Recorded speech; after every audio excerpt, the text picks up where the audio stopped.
Prioraga ulgurmaganlar uchun arzongina bo'lgan Kalina topib qo'ydim. 2007-yil ekan. Kraskasi xullas 50% dedilar. Baribir bunaqa 2007-yil bo'lgandan keyin kaltaklari bo'ladi, qirilgan sirilgan joyi bo'ladi. O'zingiz uchun ko'rib, bemalol tepasiga kelib, yoqtirsangiz bosib olsangiz bo'ladi, yoqtirmasangiz qaytib ketaverasiz. Unda muammosi yo'q. Kelishdan oldin egalar nomeriga telefon qilib bog'lanib olsangiz ham bo'ladi. Sababi egalar nomerini pastda qoldiramiz, batafsil ma'lumot beradi. Mexanika korobkada Lada Kalinaga qiziqqanlar uchun aynan bunaqa mashinalarni yaxshi stansiyasi nech pul sotilyapti, kommentda qoldirib qo'ying-da.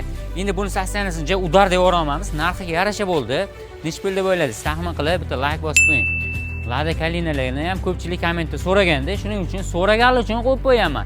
Endi bu ham inomarkami deydigan bo'lsangiz, fikringizni qoldiring. Конечно, inomarka Rossiyadan kirib kelgan, baribir, to'g'rimi? Xullas, aynasi uchun bu 2007-yil gaz balonlarigacha bor, 90 talik ekan, gazga ruxsatlari ham bor ekan. Lada Kalinani yurib turgan mashina, o'zingiz yoqtirib qolsangiz, bemalol olsangiz bo'ladi. Aynan inomarka Namangan kuzatuvchilari uchun $1500 ga bosib olsangiz bo'ladi.